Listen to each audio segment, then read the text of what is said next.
maiki yangu haisikiki, najua wataalamu wangu wameshakuja pale wataniwekea vizuri. Ngoja nianze kama ka story fulani. Paulo huyu bwana, waraka huu wa Yohana, walikuwepo watu wawili. Hebu ngoja tusome na nitakupa story. Can you start? Anasema hivi, waraka wa 3 wa Yohana. Waraka wa 3 wa Yohana. Mzee kwa Gayo mpenzi nikupendaye katika kweli. Mpenzi, naomba ufanikiwe katika mambo yote, na kuwa na afya yako kama vile roho yako ifanikiwavyo. Anasema kwa maana nalifurahi mno walipokuja ndugu na kuishuhudia kweli yako kama uendavyo katika kweli. Sina furaha iliyokuu kuliko hii, kusikia ya kwamba watoto wangu wanakwenda katika kweli. Mpenzi, kazi ile ni ya uaminifu watendeayo hao ndugu na hao wageni waliokushuhudia upendo wako mbele ya kanisa. Utafanya vizuri ukiwasafirisha kama ipasavyo kwa Mungu, kwa maana kwa ajili ya jina hilo walitoka wasipokee kitu kwa mataifa.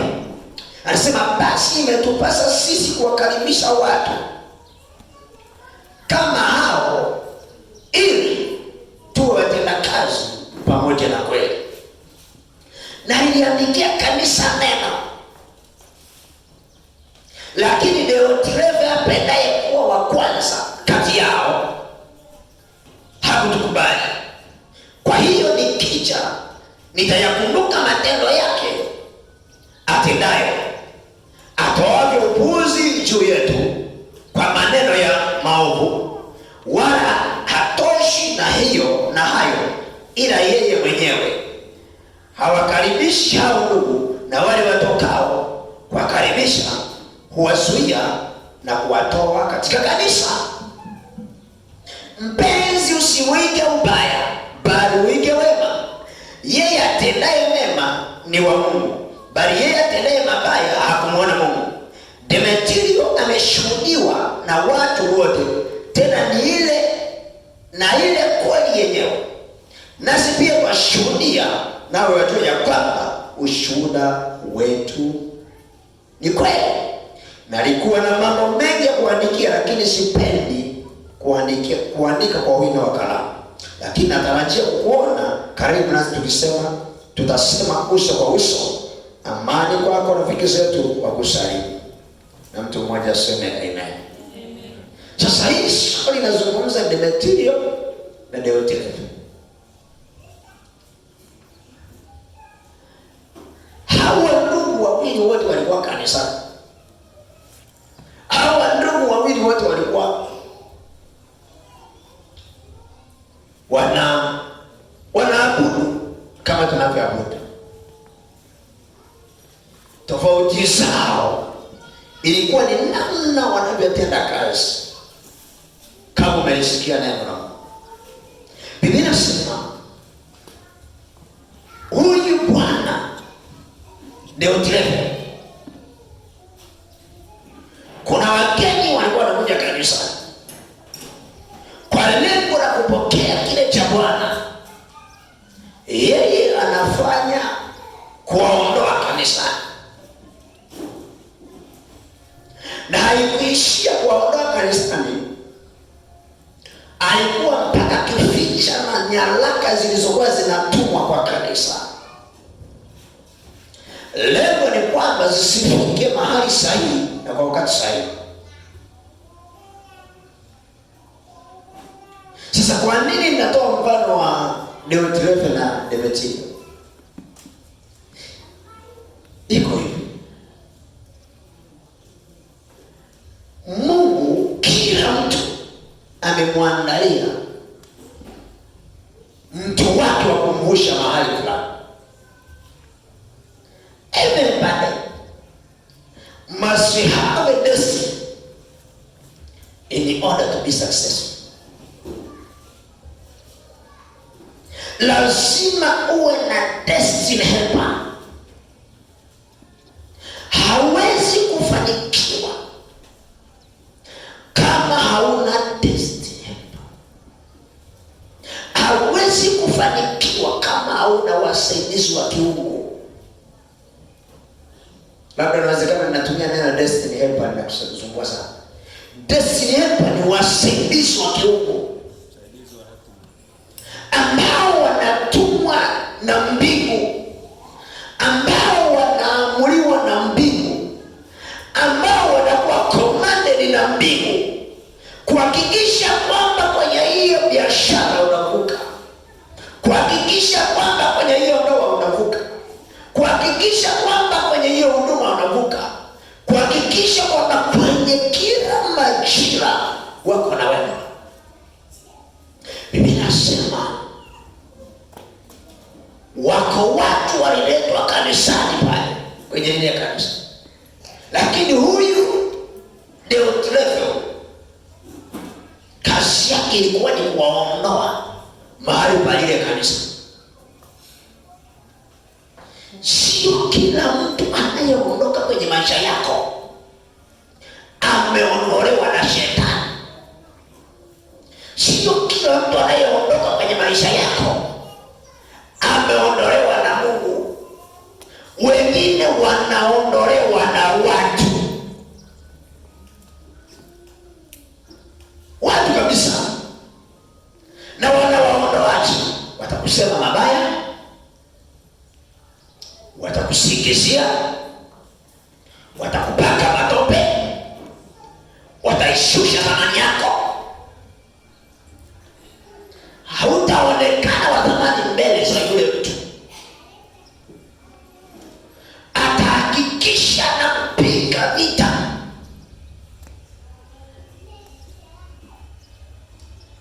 Lengo yule mtu ambaye ni msaidizi wa hatima yako, msaidizi wa kiungu, asikufikie. Kwa sababu kila hatua unayopiga lazima iwe na mtu atakaye kusaidia kusogea mbele zaidi. Hauwezi kusogea kila hatua peke yako. Kama unauza nyanya, una genge la nyanya, unahitaji wateja wa kununua zile nyanya. Akikusontea mtu akasema nyanya zake ni masawa, sitakuwazia kila siku.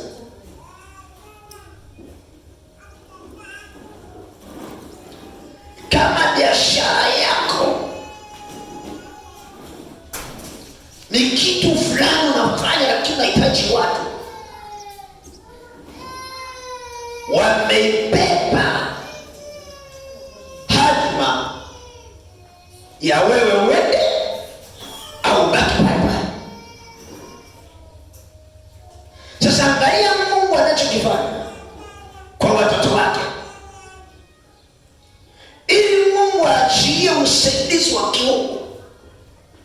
Atalazimisha kumtuma malaika special for you. Hakuna kitu kibaya unaishi kwenye maisha, yaani unajiona kwamba kwenye maisha uko peke yako. Huko ni kuto kujitambua kwa hali ya juu. Anasema katika kitabu cha Kutoka kwamba na mtuma malaika, Kutoka 23:20, aende mbele yako na kukupeleka mpaka mahali pale nilipokutengenezea au nilipokuandalia. Moja ya kazi ya malaika ni kushughulika na kila mifumo ya giza, inayoinuka mbele yako kuzuia ile destiny, kuzuia ile hatima, kuzuia lile kusudi ambapo nataka ufike usifike. Hata ili malaika atende kazi, lazima utambue malaika kwamba yupo pamoja na wewe.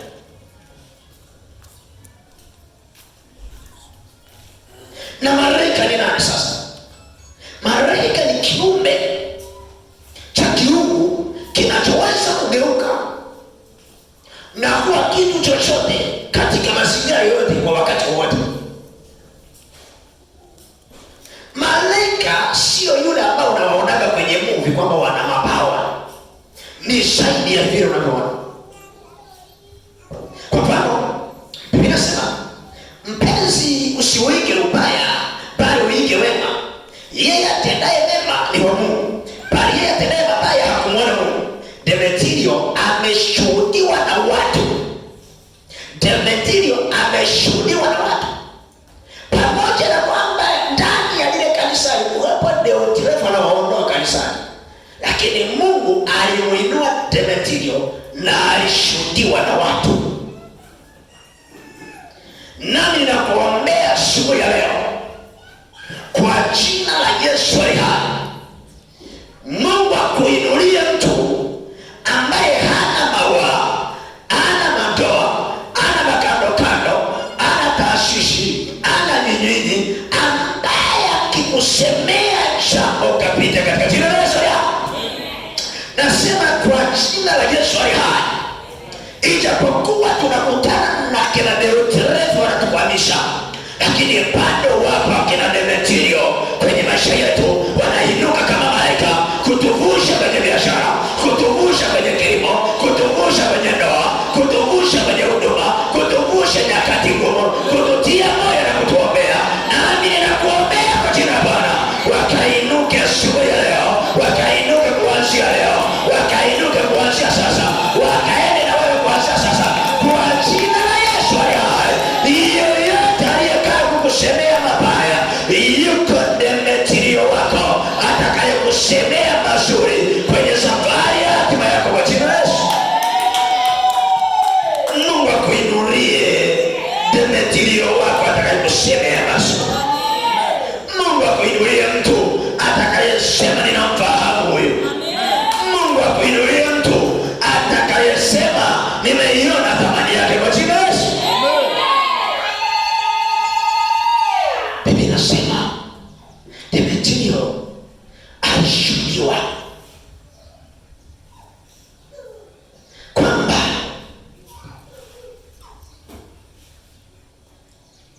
anatenda kweli, anasimama katika kweli, amesimama upande wa kanisa. Kila nyakati za mwanadamu anazopita anahitaji mtu wa kumsemea katika safari yake. Jana tulipokuwa sehemu, nikasikia ule ushuhuda ukanifurahisha, nami naomba nikupe ushuhuda. Nasema baba mmoja alikuwa ni jambazi. Yule baba akawa anapiga matukio, naiba hivyo, lakini mke hakujua. Siku wameamka asubuhi, baba yuko ndani, mama anatoka nje ya geti, ile nyumba tayari imeshazungushwa na maaskari. Ile nyumba ilipozungukwa na maaskari, yule mama akasema hawa ni maaskari, na bila shaka inawezekana wanaagana na mdawa.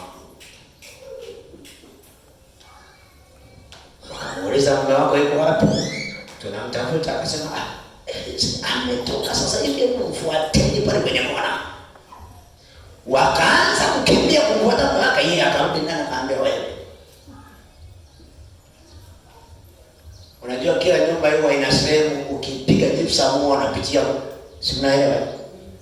Wakati wakatoboa pale, wakatoa kile maneno kwamba panda juu tulia, akafunika. Wakazunguka pale wakamtafuta, wakarudi. Sema sisi tumepewa kibali, tunakagua mpaka chini ya kitanda.